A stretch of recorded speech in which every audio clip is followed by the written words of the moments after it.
Nebraska. Just a last minute thing, if you in the chat, if you'd put your name, your school district, and your position, we'll go with that. And if you want to type any questions during the session, please type them in the chat. I believe Rhonda is going to mute everybody if she hasn't already. We're kind of laughing because yesterday we heard about somebody taking the credit card to purchase something. So we'll try not to hear your sidebar conversations today. So welcome. We're glad you're here. And we're going to turn it over to Patricia. So let's get rolling. Thank you, Dottie. I appreciate it. And hello, everyone. As Dottie mentioned, I'm Patricia Julianell. I am the Senior Strategist for Program Advancement and Legal Affairs at Schoolhouse Connection. And we're very, very pleased and honored, I would say, to be partnering with the Nebraska Department of Education to provide assistance to all of you as you look at ways to use some of the additional funding that we're going to be talking about today. So we're really excited because it sounds perhaps a little bit cheesy, but this is a once-in-a-lifetime opportunity for school districts to assist students experiencing homelessness. Just to give you a little bit of context, this new federal funding that we're going to be talking about today is 10 times more than what Nebraska receives in a typical year.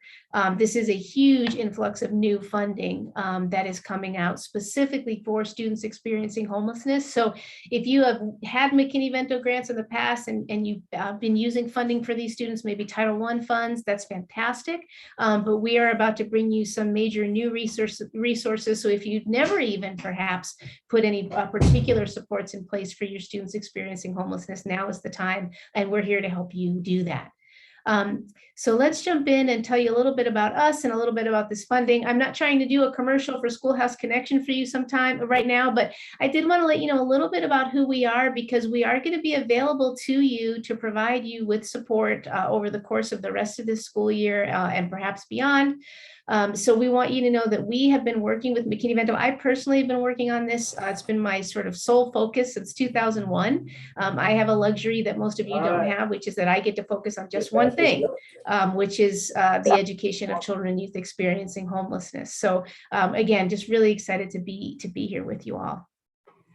So let's jump in on the next slide. What I'm going to talk about in my portion of the presentation today, I'm going to give you just a very little bit of McKinney-Vento Act basics. Some of you on this call probably know the McKinney-Vento Act front and back, and you don't need to hear this, but we want to give you a little bit of context to think about where this funding can come into play. This funding that we're going to be sharing with you is available to help you meet some of the requirements of the McKinney-Vento Act and to meet the needs of your students experiencing homelessness. So we just want to give you a quick background on what those requirements are. So let me jump in there. I think one thing to start by addressing is, why do we even have an education program specifically focused on homelessness? Why is that even a thing? And I think it's important to just take a minute and recognize the interaction between these two worlds. We know that when children and youth experience homelessness, they have very high rates of chronic health problems. They experience a lot of trauma that can translate into mental health and emotional health challenges. They're moving around a lot. And all of these different challenges lead to educational consequences. Students experiencing homelessness typically have the highest rates of chronic absenteeism of any of your student subgroups. They tend to have double the rates of punitive discipline, and they have lower graduation rates, and again, often the lowest graduation rates of any of your student subgroups.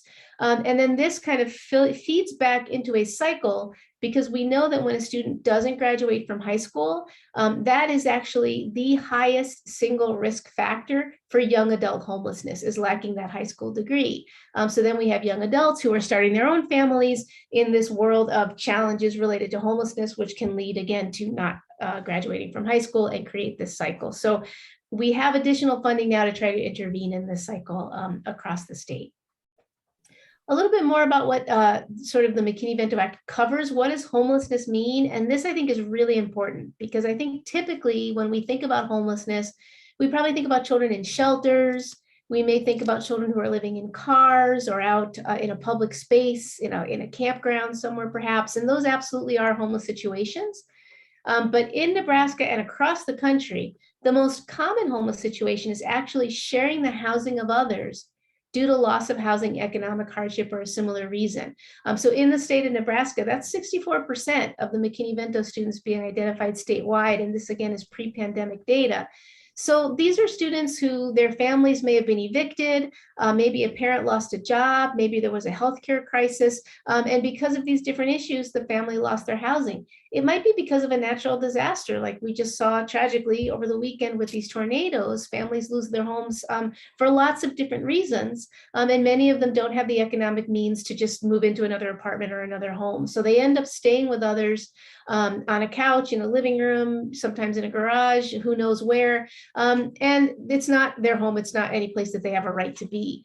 So sometimes those situations can go on for a while. It can take families time to find that job again, deal with their credit, get back on their feet, get back out into their own apartment. And these children, when they're living in these situations, are considered to be covered by the McKinney-Vento Act. So as you're thinking about, well, do we even have any of these students in my district? Is this even something that applies to me? I can pretty much guarantee you that it does, because whether it's a shelter, whether it's a family living in a car or outside or in an abandoned building or in substandard housing, perhaps they don't have running water, they don't have utilities, they may have infestations that make it unsafe and inadequate for children to live in. They may be living in a motel room. They may be living in a trailer where they've got, holes in the doors, holes in the windows, maybe a extension cord running across the yard to bring electricity out to that trailer. Many of your trailer parks are perfectly adequate and they would not be considered to be homeless situations. But many of them are places where people are living because they don't have any place adequate to go. So all of these students can be served with this funding that we're going to talk about today. So let's go into a little bit about some of the prevalence of homelessness. Again, if you're thinking, does this really apply to me, or how much does it apply to me? We can tell you that nationally, looking at surveys of high school students done across the country, students themselves, based on that definition that I just shared with you, about 5.4% of high school students indicated that they had experienced homelessness just over a 30-day period. So just in 1 month of the 2018-19 school year. So I'm not trying to say that everyone on this call, you all have 5% of your students who are experiencing homelessness. You may have much more than that. You may have a little bit lower than that, but it is kind of a good benchmark maybe to just keep in mind as you're thinking about your student population. So let's talk a little bit about your McKinney-Vento liaisons. Every local educational agency in the country is required to have a McKinney-Vento liaison designated. For the most part, I don't know how many of you on this call are liaisons, but for the most part, liaisons are doing this work only part-time. They have a lot of other duties on their plate, so they might be, 10% liaison, they might be 50% liaison, but they're usually doing other things. And that can be really difficult, because if you actually look at the McKinney-Vento Act, there are 10 specific duties required by law that liaisons are supposed to be doing. And if they only got 10% of their time as the liaison, it's going to be very, very difficult, if not impossible, for them to meet all those duties. So one of the things I'm really excited about with this new funding coming down is that it might allow your district to put an extra 20%, 30%, 50% time on your liaison so that they can actually spend more of their day identifying your students experiencing homelessness, doing that outreach, making sure they're enrolled, making sure they have the transportation they're entitled to, connecting your young children with early childhood services, training your staff within your district about McKinney-Vento, doing referrals to outside agencies. These are all the duties that appear in the law for your liaison. And so using some of this funding to boost their capacity is a really, potentially very impactful and powerful way to use some of these funds, and pretty easy. You don't have to do a whole new contract or hire a whole new person. You can just give more time to the person you're already working with.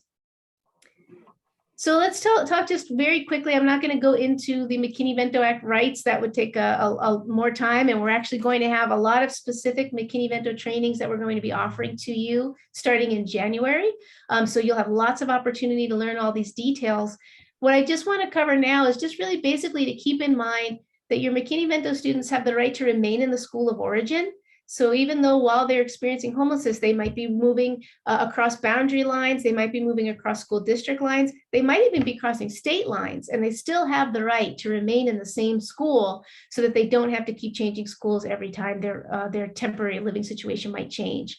They also have the right to get transportation to and from that school. And obviously that has a cost associated with it, and that's another potential use for these funds that we're going to tell you about momentarily. Our students experiencing homelessness also have the right to enroll in school immediately, whether they, can produce documents that are required or not. So if they don't have the guardian or the parent, if they don't have school records, immunization records, proof of residency, they still get to enroll in school and start attending immediately without those documents. So you can think about, well, I could use some of these funds to provide professional development to make sure all my secretaries and registrars know that. I can use it to take a look at the information that we're sharing publicly on the website to make sure our parents and youth know it. Maybe we need to do some work on our enrollment system. So again, lots of different ways that these funds can help you comply with the act. And then on the next slide, just quickly want to talk about removing barriers, because there's also this pretty big requirement in McKinney-Vento at the state and local level to revise policies to remove barriers to identification, enrollment, and retention of your McKinney-Vento students. So all the different things that your McKinney-Vento students might lack, whether that's the cleats for the soccer team they want to play on, or whether it's transportation to get to the chess club, or whether it's the ability to enroll in some special programs that they want to roll in, but that they have a fee associated with. All of those different barriers can be removed in part with some of these federal funds that we're going to talk to you about. So again, we're going to have a lot more information about this for you in January and in future trainings. But for now, I want to jump right into these ARP-HCY funds, ARP-HCY, I call them. ARP, of course, is the American Rescue Plan, and HCY is the Homeless Children and Youth Funds. So I'm going to pop into the chat here a link for you. We're going to try to make this a little bit interactive. If you click on that link, you will go to a survey. It's just two simple questions. We're going to start with this one. Have you heard about these ARP-HCY funds? Maybe you've heard and you're so excited to be here and learn more. Maybe this is brand new to you. And we're really interested to know if this is new or if you've heard it. And I can see that your responses are coming in. So thank you for clicking on that link for me and sending your responses in. I'm comparing our responses today to the ones we got yesterday. I can tell you that yesterday, about 3/4 of our participants had not heard about the ARP-HCY, and today most of you have. So that's great. We're going to give you all of the details that you need to be able to get these funds in your district very quickly. So I thank you very much. I think everybody's responded to the poll. And again, most of you have heard about these today. So we've got a slightly different crowd today. So that's great. I'm glad you're here. Let's get into some of the details. So the ARP-HCY funding was $800 million appropriated specifically for children and youth experiencing homelessness. Again, that's more than this program has received nationally in the past decade combined. So this is a tremendous influx of new funding for this program. The money went out to states in 2 batches. There was a smaller batch, about $200 million, that's called ARP Homeless 1. There's a difference between these 2 pots of money, so we're going to tell you the difference. And then there's a larger batch, $600 million, that's called ARP Homeless 2. Now let's get into the differences between these. What does it mean to you that there's a 1 and a 2? Before we go into that, I want to tell you about the allowable uses of funds, because these uses are the same, whether it's pot number 1 or pot number 2, the uses don't change. And I can tell you that in, 25 years of education law that I've been practicing in my work, I have never seen a pot of federal money as flexible as this pot is. There are a lot of things that you can do with this money that you cannot do with any other education funds that you have coming into your district. So let's give you a little bit of information about that, what that might be. The first thing to know is that the sort of big catch-all is any expenses that are reasonable and necessary to facilitate the identification, enrollment, retention, and success of children and youth experiencing homelessness are allowable. Now, I'm not going to read all of these slides to you, but I read that one to you on purpose because those are pretty broad words. If you are used to working with students experiencing homelessness, if this is even your first time engaging with this population, you can imagine there are a lot of supports that our students need to be able to enroll in school, to stay in school, and to succeed. And anything that's reasonable and necessary to facilitate that falls under these ARP-HCY funding. So it's a very, very flexible use of funds. First thing to let you know, anything you can do with regular McKinney-Vento funds, you can do with these. So if you've gotten McKinney-Vento funds in the past, you know what you can use those for. All of those uses apply to this. If you haven't got McKinney-Vento funds, a few highlights are you can use them for early education programs for your young children. You can use them to attract and engage maybe some students who have left during distance learning and you're trying to find them and get them back in. You can use them for parental involvement and all of your kind of academic, enrichment, mentoring services. Now, beyond that, now we're getting into uses that are particular for ARP-HCY. You can use those for wraparound services. So again, we're starting to get a little bit beyond what you might typically use some of your federal funds for. Academic support, trauma-informed care, mental health services, social-emotional support. We know that our students are struggling with a lot of mental health issues due to COVID and the pandemic, so you can provide that support. If you need supplies, whether that's school supplies, personal hygiene supplies, COVID-related supplies, you can buy those. You can provide transportation. So that might be to come to school, but it also might be for those extracurricular activities to get our students, whether it's a field trip, whether it's a club, a sport, whatever they need to be able to participate fully in school. You can buy devices, cell phones. You need to be able to keep in touch with students. Our students experiencing homelessness move around a lot. You can't just send a letter home. So you can buy them a cell phone, you can buy them hotspots, other technological devices.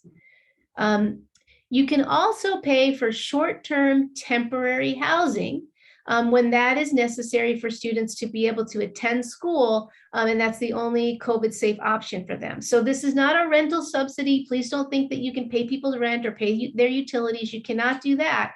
But if you have families who get evicted and they need a place to stay for a couple of nights while you connect them with other services, and you need them to be able to stay somewhere safe so that their children can go to school and not risk exposure to COVID, go ahead and pay for a couple of nights in a hotel with these funds for them. That's okay to do. You can also provide store cards. So if students need supplies, materials, some of that PPE that we talked about, you don't have to buy that and store it. And then someone comes in and they need a size 12 shoe and you don't have a size 12 shoe. You can just go ahead and give them a store card and let them go and buy those materials for themselves. Same thing with gas. You can buy them store cards for gas so that they can get to and from school in their own vehicle if they have a vehicle. And again, as I mentioned before, you can use these funds to increase the capacity of your liaison and to increase the capacity of your program, whether that's adding hours to staff you already have, or whether that's getting, an additional social worker or an additional data entry or administrative staff to help with some of those pieces of the program. That's all critical work that you can do with these funds. So now let's talk about the differences between that ARP-1 and ARP-2 that I mentioned. I know Dottie and the team is going to go into this in more detail later. So just generally speaking, ARP Homeless 1 is a competitive subgrant. This is required by the Department of Education. This is not something that Nebraska just decided to split the money up and do it 2 different ways on their own. This is a federal requirement. So the ARP Homeless 1 funding is a competitive subgrant. I have never seen an application this short and simple. So when Dottie goes through it, I think you're going to be impressed. It's a really quick application, particularly for a competitive subgrant. This is very quick and very easy. You can apply for any amount that you think you need, and it's just going to be about the need and quality of your application. If you're a smaller school district and you have identified a small number of students experiencing homelessness, please apply. This is not just for the Lincolns and Omahas of the world. This is for everyone who has a need. And you may have only identified a couple of students experiencing homelessness, but you may be thinking about that 5.4% figure that I gave earlier. And you may be thinking, I'll bet we have a lot more students that we haven't identified. You can use these funds to ramp up your identification. So please consider applying for this. The second pot, ARP Homeless 2, is not competitive. This is a formula grant. Again, the U.S. Department of Ed has provided this formula. It's based half on your Title I Part A typical free and reduced lunch formula, and half on the number of McKinney-Vento students you identified pre-pandemic, so either 1819 or 1920. There is a $5,000 minimum threshold, and again, this is established by the Department of Education. If you run that formula and your district comes up with less than $5,000, you can still get funding, but you have to do it in a consortium. You have to join with some other districts and apply together. So please, you absolutely can get it. We want you to get it. You just have to do it in a team with another district or multiple districts. So the only other thing I want to mention quickly is you also can use these ARP-HCY funds to subcontract with community agencies. So again, if you're thinking, wow, I'd really love to have another social worker, but by the time we post the job and find someone and hire them, that's just going to be a real burden for us. That's fine.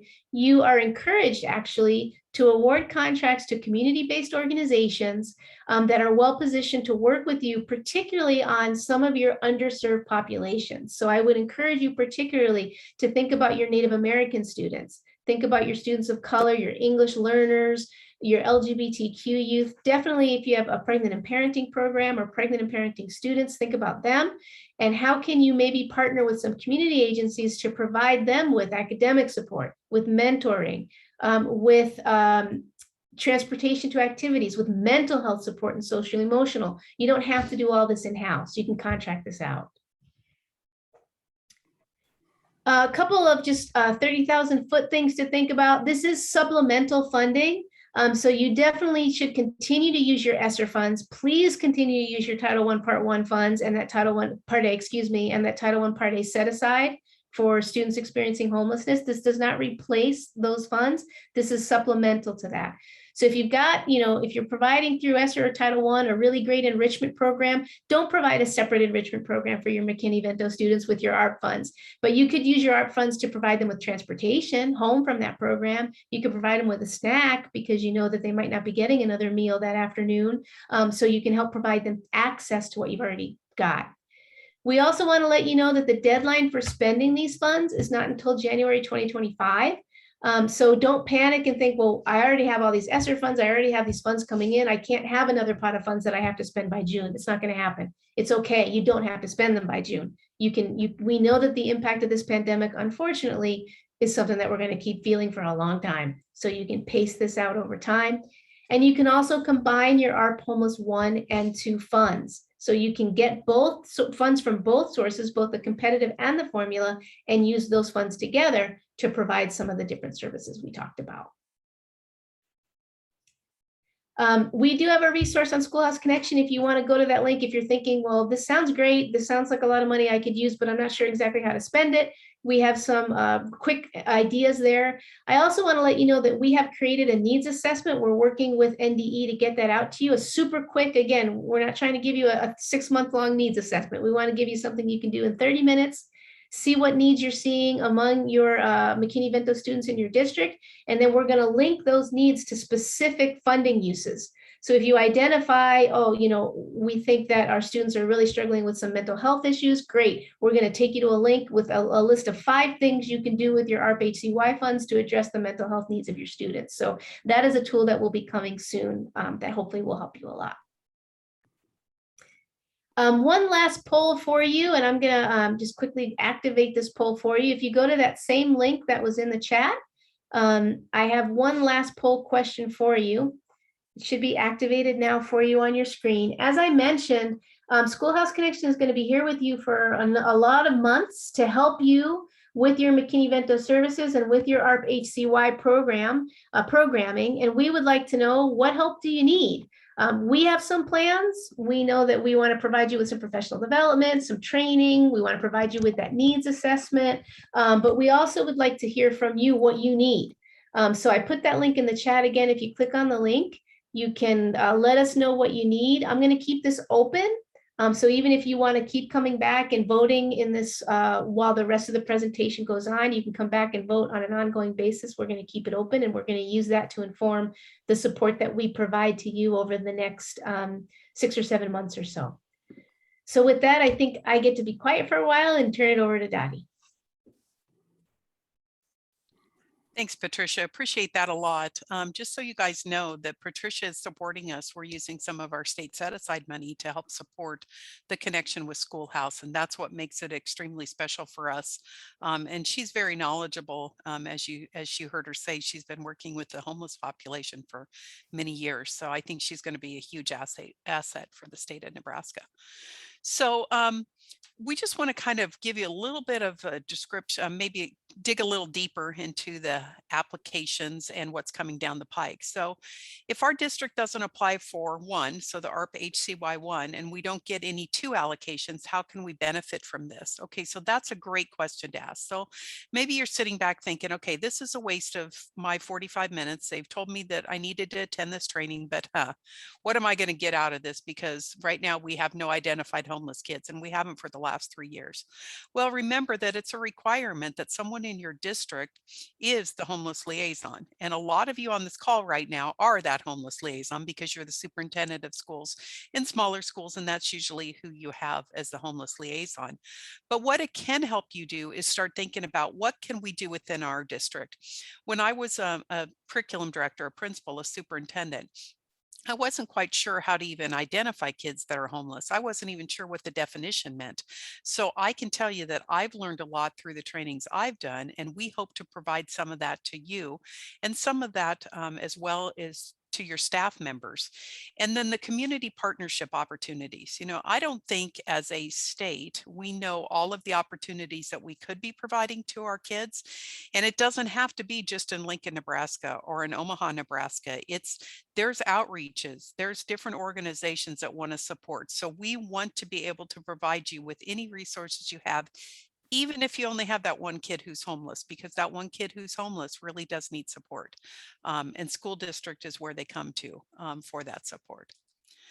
So ARP-HCY application, that is the one that, remember, that's competitive. So that's the one that you're going to have to fill out.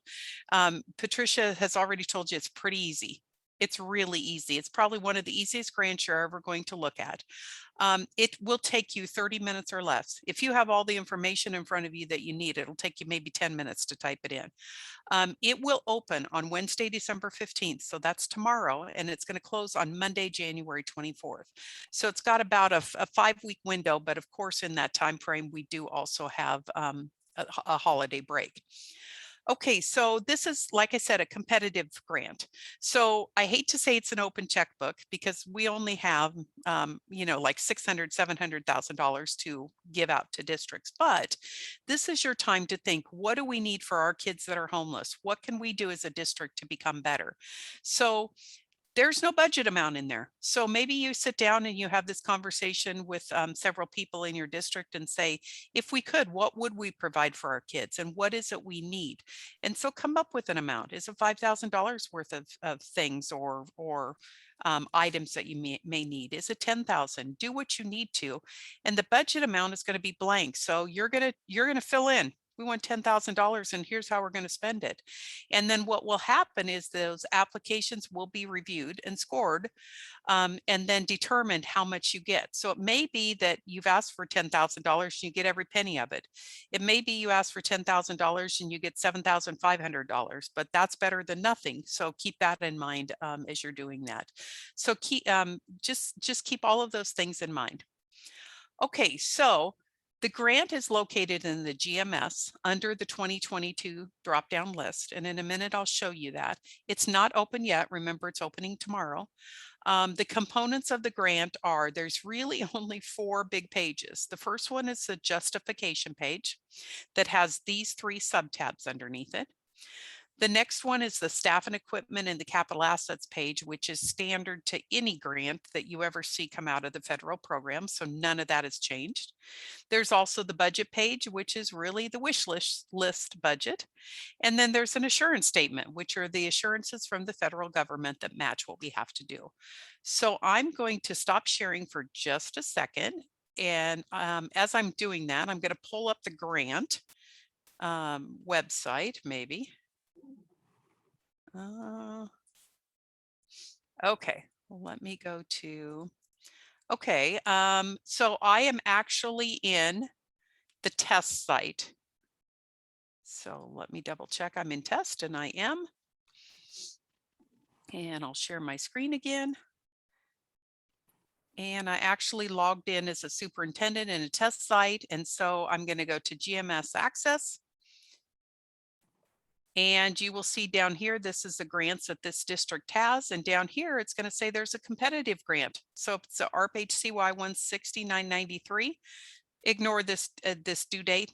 That due date is just on there for test purposes. So the first thing I'm going to do is create. Now you can create this grant and then come back and say, oh, don't want to apply for it, or you can create it and then continue with it, your choice. So once I click create, what will happen is it will pull me right into the grant. So this is an overview of the ARP plan and the HCY in specific. If I click on the allocations tab, you'll notice there's nothing there. Oh no, I get no money. No, remember it's competitive. So eventually when you do, when we do get done scoring these and you get an amount, that amount will show up on the allocations page, and then you'll go in and do an amendment and just change your dollars to make it match what you received.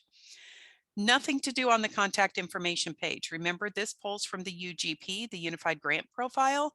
So there's nothing that has to be done on this page.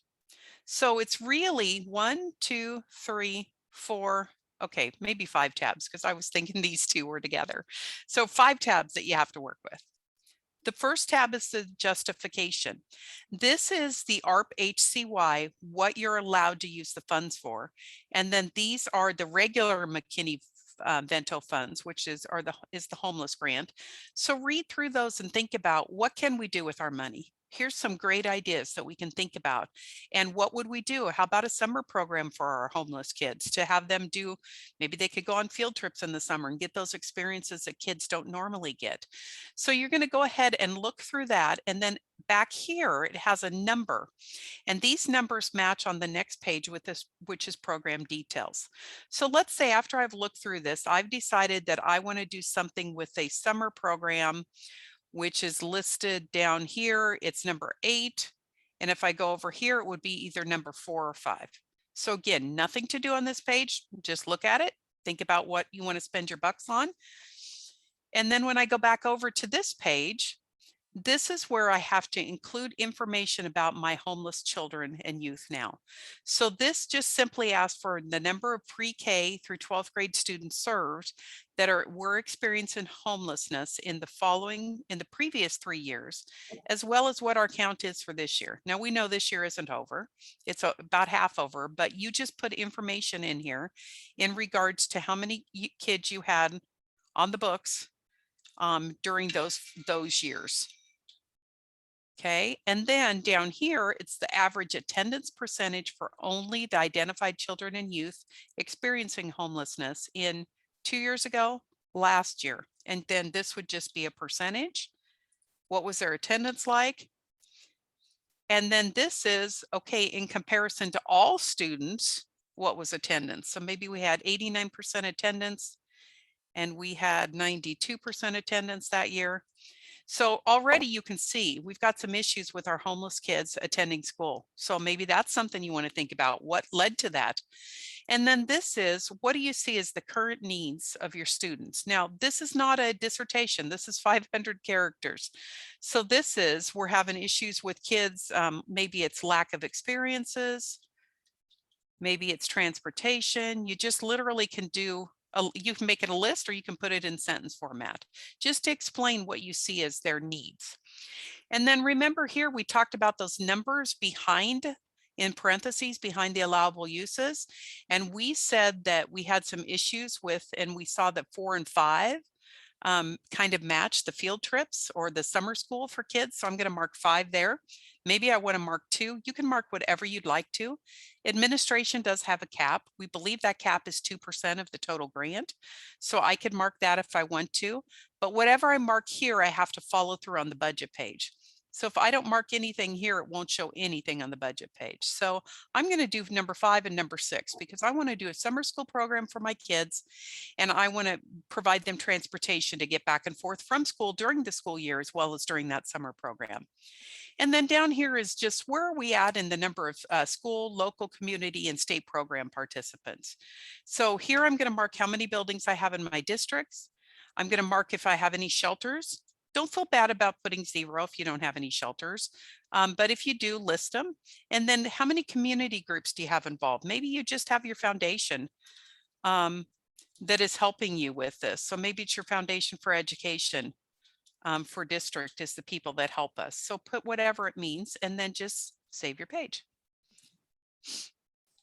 Now, the next tab is educational support services, and this is really a short page. This just says, currently, do we have any other funds, any other federal funds that we're using to help support homeless kids?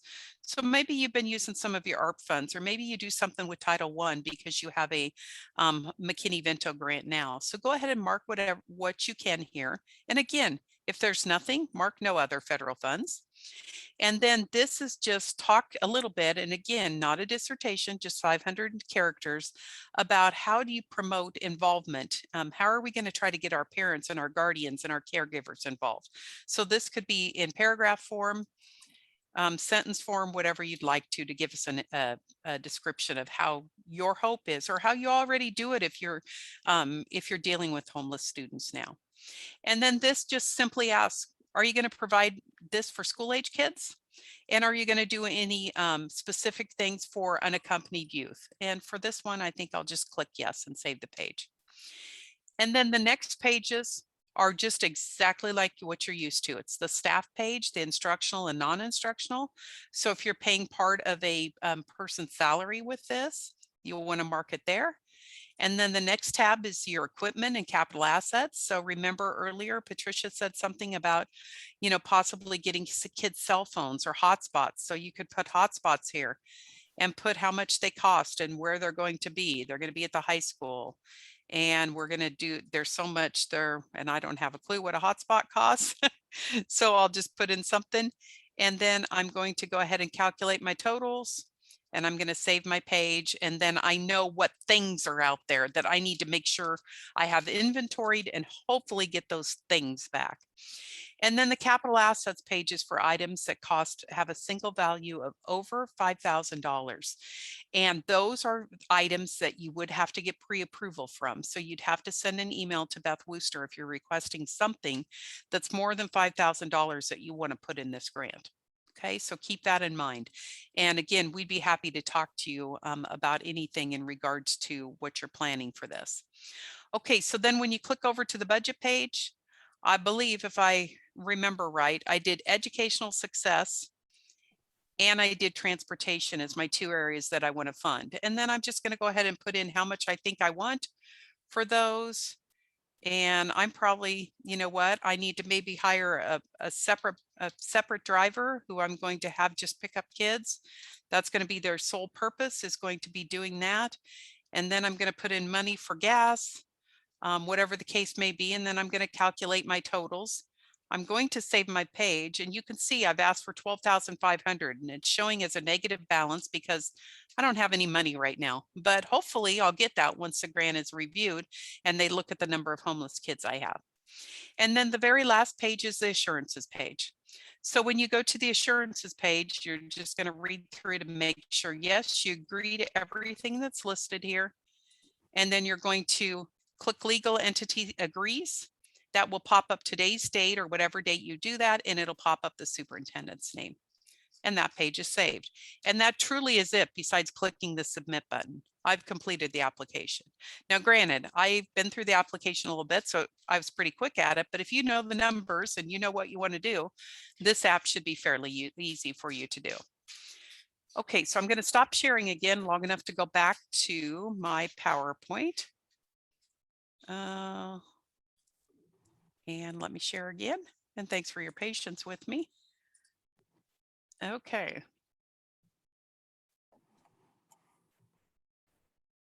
So now, districts that apply, I talked about this a little bit. So if you apply, you'll be receiving information that says, hey, you applied, you wanted $12,500. We've granted you $12,500, or we've granted you $10,500. So you may have to go back in, you will have to go back in, make an amendment and change it accordingly. So it's a very simple process to do. It's not a big deal. So that's the ARP Homeless 1 application. Okay, so remember, Homeless 1, competitive. ARP Homeless application 2 is a little bit different, and I'm going to turn it over to Ken Howard, who is the McKinney-Vento liaison for the state of Nebraska, and he's going to give you information on that. I'll give you a very short overview of ARP-2. Like Dottie said, it's not competitive, it's formula based, and the formula comes straight from the USDA So we're going to go to that. Can I go to the next page? And you can see the people working on this grant. I'm one of the people that will read grants. My friend Ann Carmoni will be as well, and Kirk will be our final reviewer. It's formula-based. This grant is formula-based, and amounts have already been determined based on homeless counts from previous years. And the allocations are already located on the DE website under federal programs pages. And then if you go to Title 7B, or the homeless tab, you'll find the allocations for HCY2. Some of you will find, I believe the allocations go from $617 to $800 and some thousand dollars. So there's quite a variance. The districts that have over $5,000 or above, those districts can make that and do that completion of the application on its own accord. But those districts that have less than $5,000 will need to be working in a consortium. They'll have to work to a consortia, and then I would start having conversations with your ESUs. They are aware that that information may be coming towards them, and find out if there's any other districts that may want to work alongside so that you can pool the money and spend that money additionally. Do realize that if you use a ARP-1, an ARP-1 funding source, you will be able to utilize that funding as well in combination if you do have HCY2 funds. So I told you to be very short. And I think the only thing I would add in regards to that is there is really no geographic limitations in regards to a consortium. So if you're in Northeast Nebraska and want to have a consortium with somebody in Southwest Nebraska, that's fine. There's not an issue with that at all.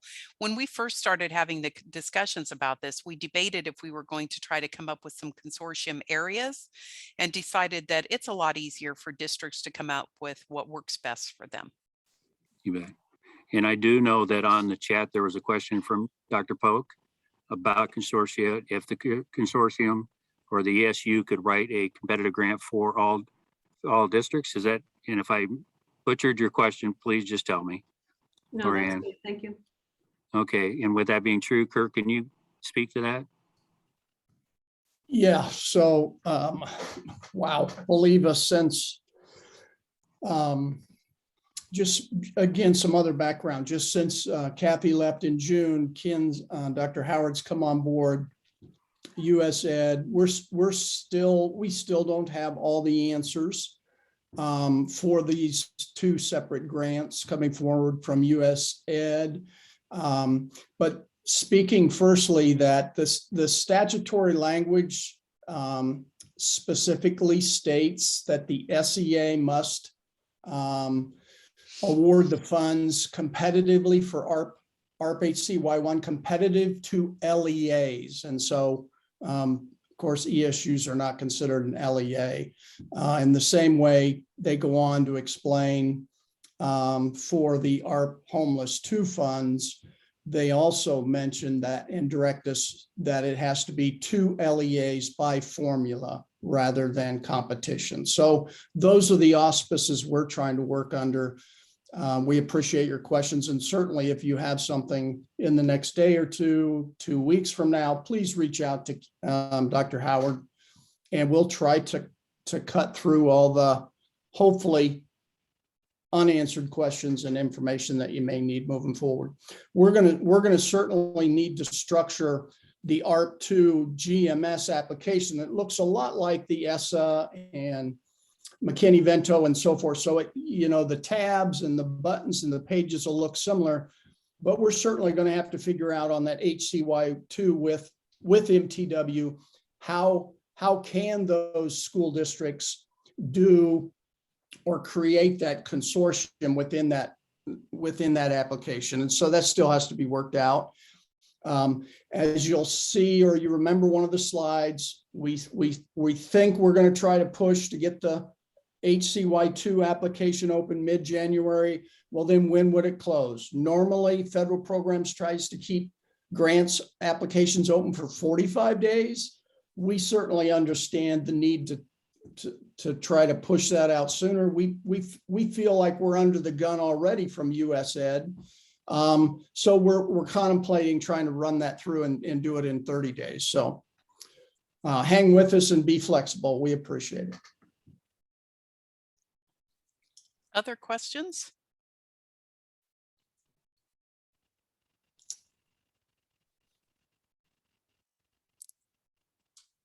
Maybe we need to have all our sessions at 3 o'clock in the afternoon. This is a quiet group. Kristen has a question. Okay, can funds be used to fund programs that bring students who are homeless together with students who are not? Patricia, you want to address that one? I was just going to ask you if you wanted me to, and the answer is yes. It's actually specifically outlined in the McKinney-Vento Act that you can spend funds to bring groups of children together and students together, particularly because we don't want to segregate or stigmatize or isolate our McKinney-Vento students at all. So absolutely, if it's an after-school program or a tutoring or a mental health wraparound kind of outreach, really whatever it is. Of course, you want to make sure that you're prioritizing your McKinney-Vento students, but you certainly can make that a group that's an integrated group that's mixed. Okay.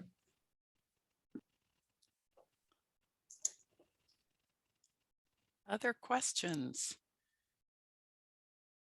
We know some of this is really, really fresh in your mind. So just as you start thinking and start wondering, please feel free to reach out to any of us that are on the call.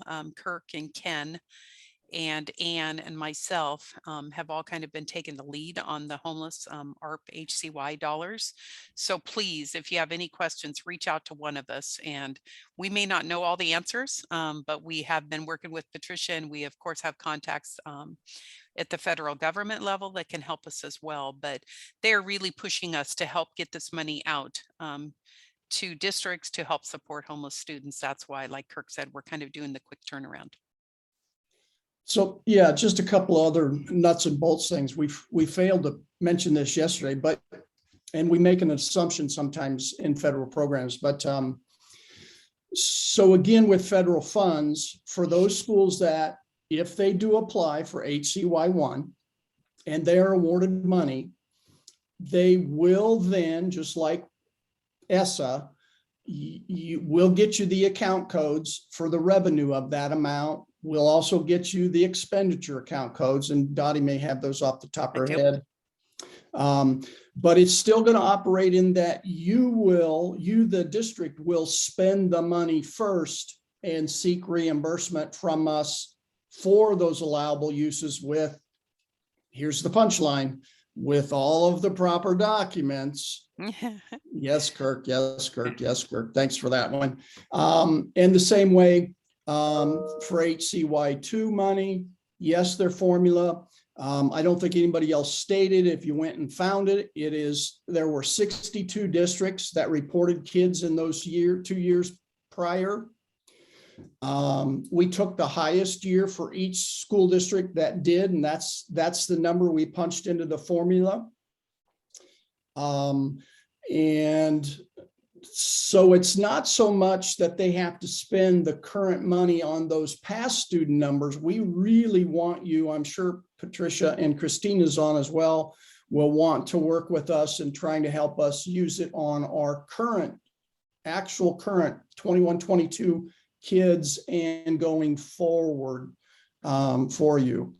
And so again, from my part, one more push as I change gears on you. Please, everyone that's, even if you have the HCY2 money and it's below $5,000, please consider using the money in a consortium somehow.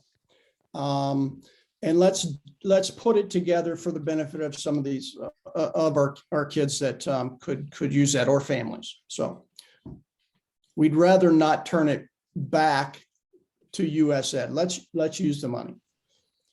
Okay, so there's another question in the chat. Can volunteers at shelters provide tutoring for students in the district's contract with the shelter for after-school tutoring where students stay? And that's a definite yes. Yeah.